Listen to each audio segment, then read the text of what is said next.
But everything that I do and everything that I say in Bible study comes from where?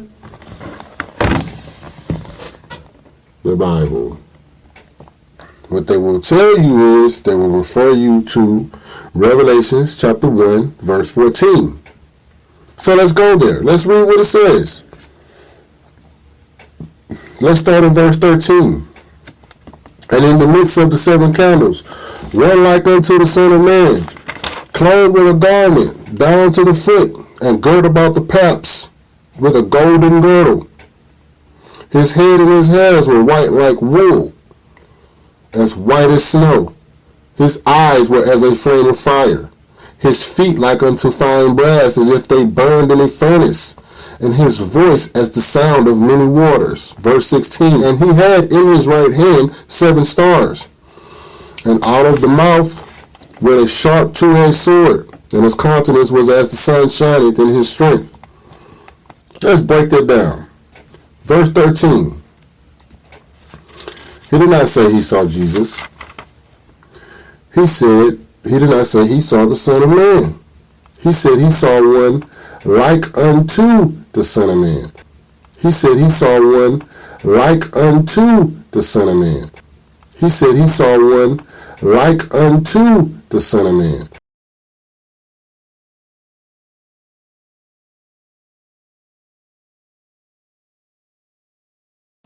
He said he saw one like unto the Son of Man. So if they wanted to say he saw the Son of Man, why put in there one like unto the Son of Man? Immediately after, the leader Hebrew will say that verse says that he had white woolly hair. Don't the Bible say don't add or take away from the Bible? Because the Bible don't say that. So with that being said, it says that his head and his hairs were white like wool. Okay? So let's say his head and his hairs were white like wool. As white as snow. You can't get past that. And when the Philistine looked about and saw David and disdained him, for he was but a youth and ruddy and of fair countenance. He was red. He was red, just like Esau. So if Esau was white, David was white. I'm about to show you that Solomon was also white. Chapter 5, verse 10 through 15. I'm going to read through this. It says, my beloved is white and ruddy. The chiefest among 10,000. His eyes are as doves by the rivers of water. Water reflects the sky, which is blue. Don't the Bible say don't add or take away from the Bible? Because the Bible don't say that. Water reflects the sky, which is blue. Because the Bible don't say that. Water reflects the sky, which is blue. Because the Bible don't say that. Because the Bible don't say that. Because the Bible. I want to give all the praises and the honor to Yahweh Bahashem, Yahweh Shah Bahashem, Recha HaQuadash, and double honors to the elder apostles and the elder bishops of Great Millstone. Also, sincere shalom to you other elders, Akim, you brethren, you followers of this truth. Let me say shalom to the elect. I want to go in this video here. I came across, I couldn't believe this, Jake, but you know, now we can believe it. I mean, this guy has such hatred for us for what we teach that he would want Jesus to be white. He wants David, okay, to be white. He wants everybody to be white. Probably him himself too, I don't know. But we do, and maybe he doesn't understand from the Septuagint. I don't know if he mentioned it or this is what they say. When Ptolemy went down into Egypt and he conquered Egypt, that there were whites in Egypt for centuries, and you know, I guess they're trying to say that Jesus was still white or whatever. I don't know. Doesn't matter. They went down in Egypt and conquered Egypt. Does that mean that Yahushua has to be a white man, right? Also, you still had Egyptians, right? And you got to understand, the Roman Empire conquered that hemisphere anyway, right? So Paul was considered a Roman, right? Or was mistaken as an Egyptian. So was Moses, right? Joseph was in Egypt. I mean, come on, this was business going back and forth to Egypt. Okay, so I don't know what this guy's talking about, but he cut himself anyway when he said that John the Revelator said he wasn't describing Jesus Christ. He described somebody like the Son of Man. So wouldn't it be if he described the one you call, or whoever, that he was describing to be like the Son of Man, saying he had white woolly hair, right? And his feet was like unto fine brass if they burned in the furnace? Wouldn't that be the same as calling the similarities of what Yahushua looked like? We'll get into that too. So, I mean, he just cuts himself. Why would you? I mean, just to prove a point, you know. Yeah, brothers on there, you know, I don't know brothers that, you know, our brothers, but you got Israelite brothers who are on there trying to deal with him on some level. That's, you know, you're wasting your time. Matthew 10:5. Then I'll go into what he also went into with Solomon, okay, being white, okay. Anyway, then I lift up my eyes and looked, and behold, a certain man clothed in linen, whose loins were girded with fine gold of Uphaz. His body also was like the beryl, and his face of the appearance of lightning, and his eyes as a lamp of fire, and his arms and his feet like unto color, like in color to polished brass.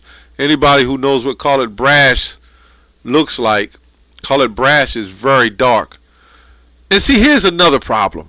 We're the only ones that are not allowed to link the scriptures and say the one you call Jesus, Yahushua, David, and Solomon, all of them had to be white. We cannot say that he was so-called black. They were all so-called black. We can't say that.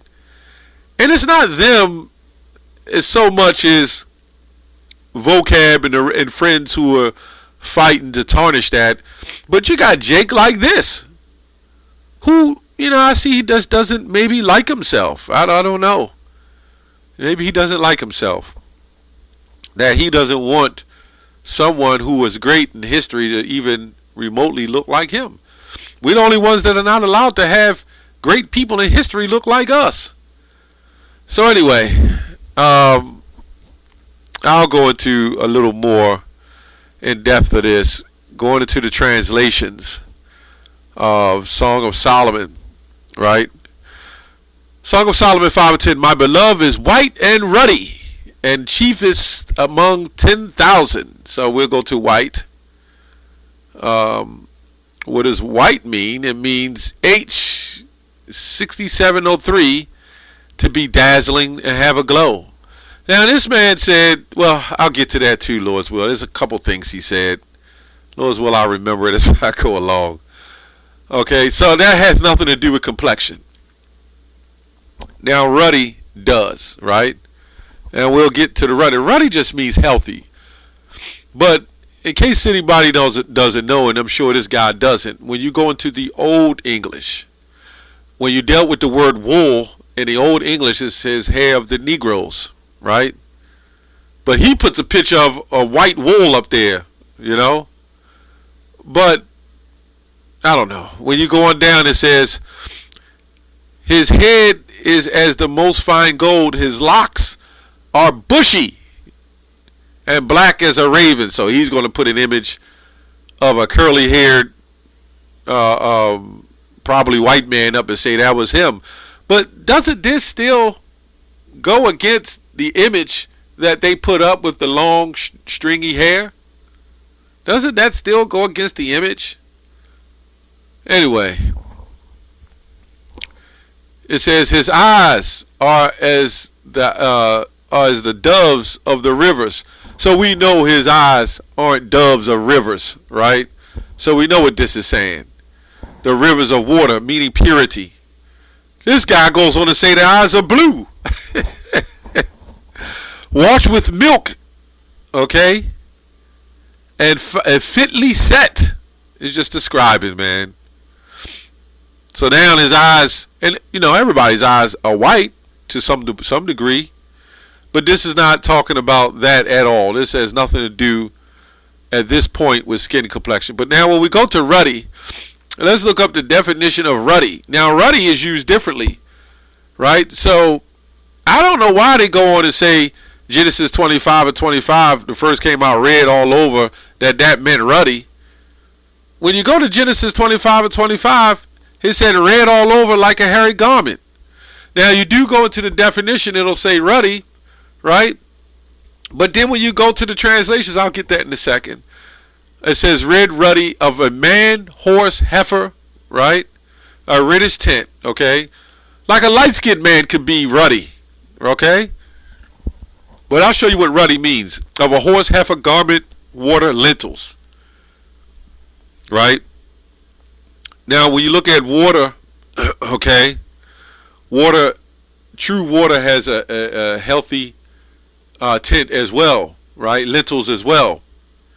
So anyway, a horse, it just means healthy. Let's go to some translations, okay? Let's go to some translations. Let's go to Contemporary English Version. It says he is handsome and healthy, the most outstanding among 10,000. Now, when we go into the original text, my beloved is white and ruddy, the chiefest among 10,000, right? And you have to know that during the Reformation, the Jesuits, the writers, you got to know that they're going to try to make it seem like it's them.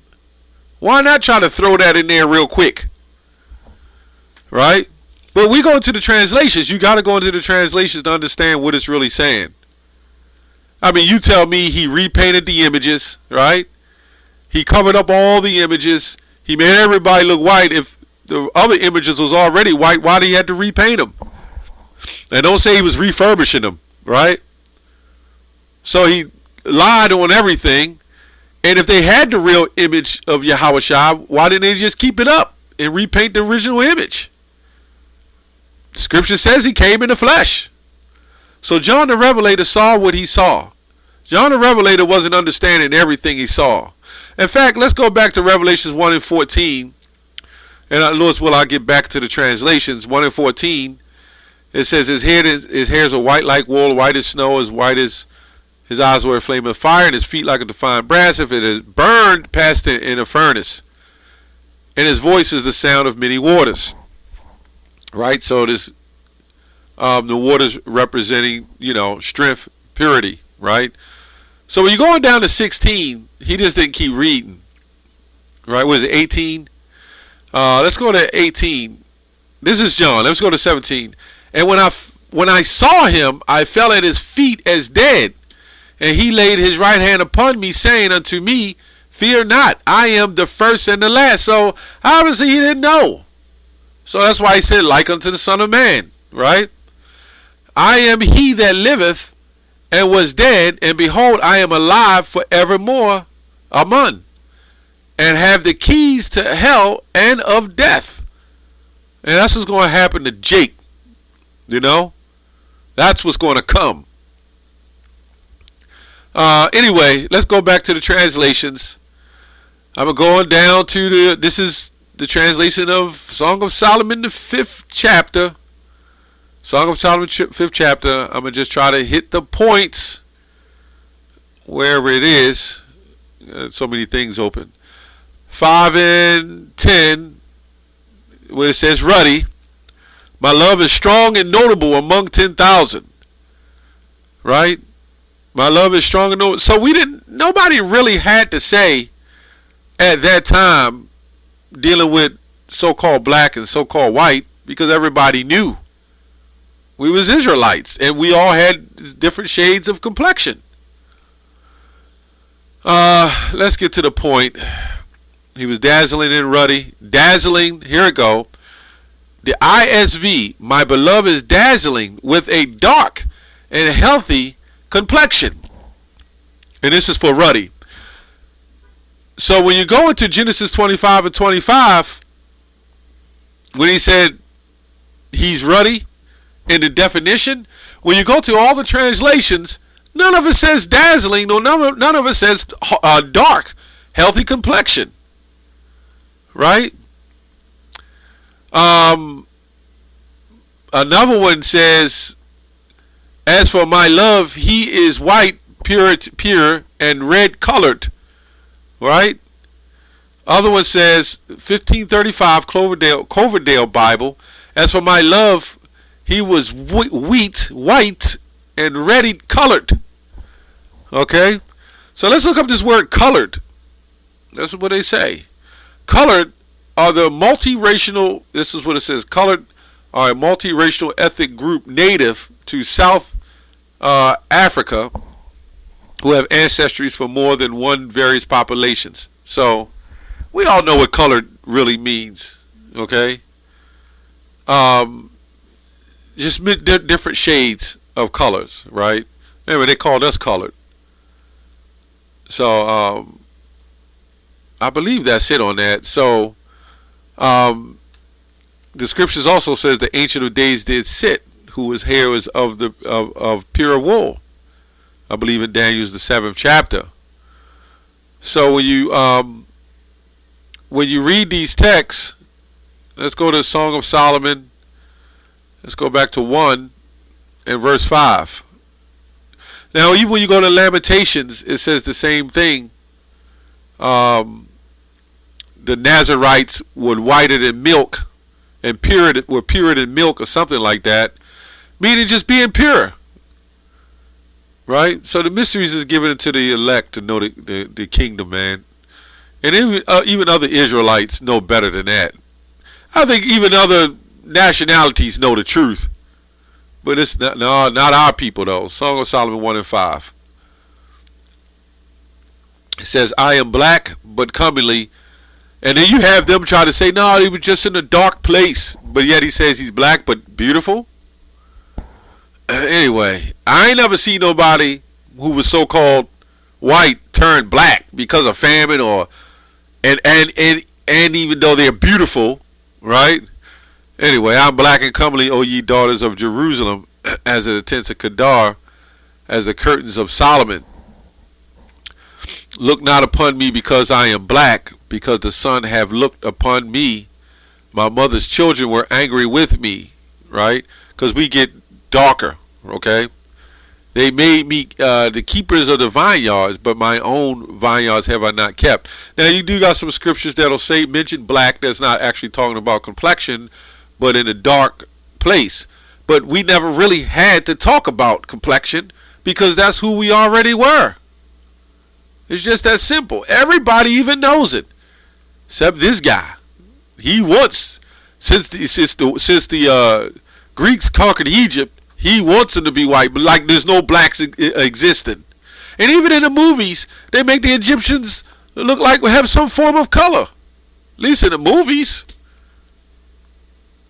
Us, they'll show them as being white, but for the most part, everybody knows it. So just because Egypt conquers a nation, they just go down and conquer the nation. But wait a minute, you had Agrippa. You had Rome, you know. So this is nothing new that we were conquered. But the fact remains is Israelites was Israelites. And the Israelites had complexion. Right?